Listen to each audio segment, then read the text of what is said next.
Hey, what's going on, everybody? Welcome to a discussion and review of our Week 5 picks, as well as looking into Week 6 of the NFL season here. Let's get right into it.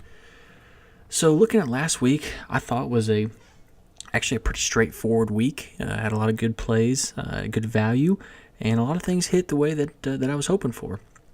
So, off the top, my favorite game stack, I had Brian Hoyer going to Aldrick Robinson and bringing it back with T.Y. Hilton from the Colts. Now, we got news, I think it was Friday, maybe Saturday, that Aldrick was really no longer going to be in play because Marquise Goodwin was actually going to play after having his fourth concussion in like 14 months. Thought he was going to be out and open the door for Aldrick. So I kind of thought that took him out of play. And so I pivoted to Pierre Garçon instead. So I thought Pierre, coming back to Indianapolis where he started his career, they were retiring Peyton Manning's jersey. He played with Peyton. I thought it was kind of a revenge game. And, things kind of worked out for us there, just given what that situation was. Still had a good matchup against that Colts defense. And everyone pretty well played well. Hoyer exceeded value at 25 points. Pierre Garçon just barely did. Just missed the 100-yard bonus, didn't get a touchdown. And Hilton went crazy. Dropped a touchdown pass, could have been even better, but 27.7 points on 14 expected. So really that stack in that game went as I was hoping. A lot of points scored, went to overtime. Definitely beat the Vegas implied total, and we saw the benefits of that. At the tight end position, I was looking at a couple. One being Austin Seferian-Jenkins going against the Browns, who are terrible against tight ends. He put up 14.9 points, caught a touchdown. Really was happy with how that worked out. George Kittle, again attacking that Colts defense. Even he had a great game, caught the game-tying touchdown, put him at 21 points. He was the better play. I had a little more Austin Seferian-Jenkins than I did George Kittle. Both guys worked out very well, though, at a cheap price, and let me do some other things with my salary. Kind of my miss this week, which I was a little conflicted about, was that Seattle running back situation. I played a little more McKissick than anything. He just didn't quite hit value. I liked the matchup against the Rams, who aren't very good against the run, but they had that kind of three-headed monster in the backfield. So a little bit of a process mistake there, trying to attack a timeshare. Love the matchup and really wanted to get a piece of that, but there were other places to go that I just made a little mistake there. But overall, a great week, and looking forward to going into this week. So going into this week, my favorite game stack is actually going to be a little different than what I normally am doing. I'm looking at Aaron Rodgers to Jordy Nelson and bringing it back with Adam Thielen. Normally, I'd like to pay down at the quarterback position. However, I feel there are some value plays at running back this week that kind of allow me to kind of pay up here in a spot that I think is interesting. So we got a 46.5 point Vegas total with just a 3-point spread. And I have a feeling this game could even go over that expected total. This is the first game of a division rivalry. I really think the Vikings offense has been a little underrated. They've got some injuries. We'll see how that kind of lines out. But they are at home. And I just feel like this is kind of a good spot to attack. Now, Rodgers has thrown the most touchdowns in football this season. So he's playing great. And it's kind of under the radar. This is paying up to be contrarian. The ownership look on Rodgers is very low right now. It's like 2 to 4%. So if you can tell me I can have Aaron Rodgers and then go to Jordy Nelson, who's looking at like 5 to 10% ownership. Same with Thielen. No one's really owning these guys. I'm okay with that. I can pay up here. I can be a little bit different and still be getting some really talented players in my lineup that could be the number one scoring in their position in any given week. Now, Nelson's been hurt, but he practiced fully on Wednesday, so it's looking good, like he's come back out. And I think ownership may skew over to Devontae Adams, who had a really huge game this last week when Jordy was hurt. Maybe people are just a little nervous about playing Jordy. Again, we're paying up here to get some value in a guy who can have 3 touchdowns in a game. I mean, these two are very synced up. Now, Thielen last season had his breakout game against the Packers. He actually went for over 200 yards, had 2 touchdowns, just has some good vibes going, I feel, against the Packers in this division rivalry. And on top of that, this season he's seen 10, 6, 8, 8, 8 targets. Very consistent. No matter whose quarterback's been, they're looking his way. He's producing. Hasn't got touchdowns going as well. So I think he's been on that wrong side of variance there, and this could be a spot where we actually get on him a little early. And really, if Diggs misses, which is looking more and more likely, this is going to be an even more concentrated target share his direction. The Packers defense is not anything to really be super afraid of.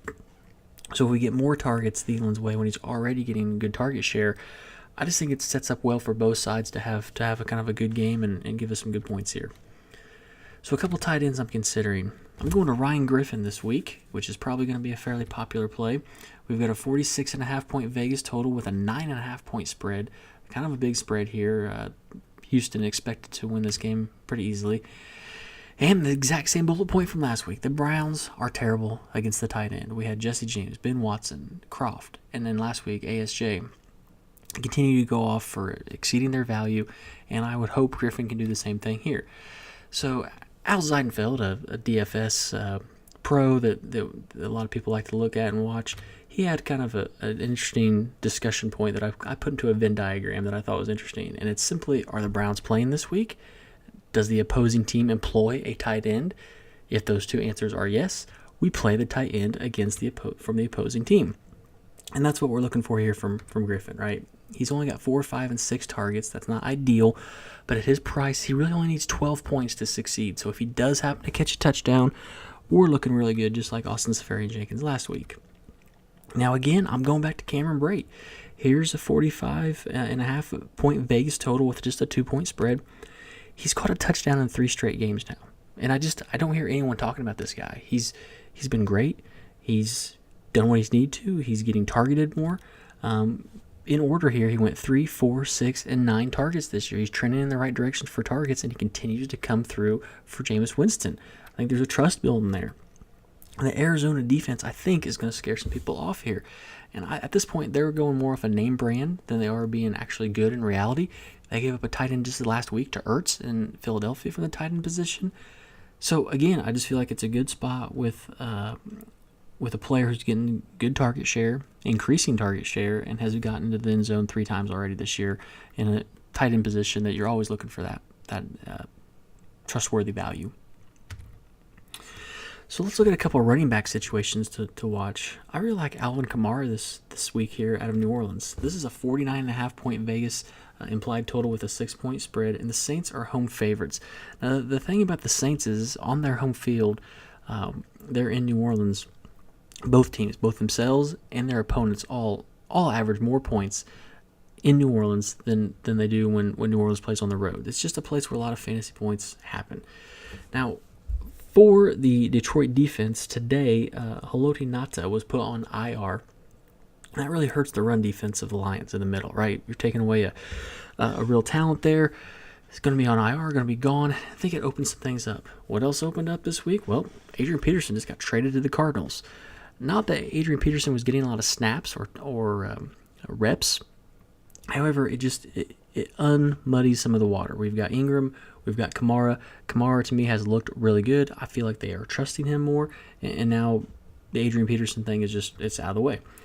Now, the Lions' defense is worse. The worst thing that they do is cover the wide receiver position. However, Kamara has gotten 6, 7, 5, and 10 targets this season. Again, we talked about James White like this a few weeks ago. Yes, he's a running back, but he's in a position where he's getting targeted like a wide receiver in a lot of cases. Here's the Lions defense that, if they do use him as a running back and give him some carries, they've lost Haloti Ngata. If he's going to catch some passes, here's a defense that's not very good against pass catchers. So just like the position for him at home and a little bit of a shootout game, I want some exposure to this game. This is the Saints in Detroit in general. This is where I'll start. I'll probably have some lineups where I go the other way and try to play the receivers, maybe do some different things there to try to squeeze those in, but this is a play I really like. Now, on top of that, I really like Devontae Freeman this week. We have a 46-point implied total with a 10.5 point spread. They're just favorited so high to win this game. And I really think Atlanta's probably going to get up early and often on the Dolphins, right? They're just probably going to dominate this game. If that's the case, hopefully, Freeman was a part of the reason why they're up. And when they get up, they'll just pound the rock and give him carry after carry after carry. He has had 12, 19, 18, and 21 rush attempts this season. Plus, he's getting 2 to 3 targets per game. So they're giving him the volume in terms of the rushing. Again, if the game script goes that way and we get up, my hope is he's one of the reasons we get a touchdown and they are winning against the Dolphins, and then he just continues to get reps as they try to bleed the clock out. Now, the Miami defense had a great game last week, but it was against the Mariota-less Titans, right? They were in their first Matt Castle-led game. if you look at that box score, they had like 20 DK points. Just had a really good game, but I think that's a little bit of an anomaly given the situation. So potentially here, Devontae Freeman could have a little bit lower ownership than he should have in this great spot because people are scared off by that box score of what Miami did last week. So again, we find ourselves in a good spot where we can take advantage of some biases that may be out there that maybe aren't real. So that's it. Those are my picks for Week 6. Good luck to everyone who's playing again. Hopefully we can have a successful week like we did last week. Again, anytime you can like, comment, subscribe here on YouTube. You can follow me anytime on Twitter at @MPlayingUp. Throw me some questions. Again, appreciate everyone's support, and we'll see you guys back here next week reviewing Week 6 and looking at Week 7.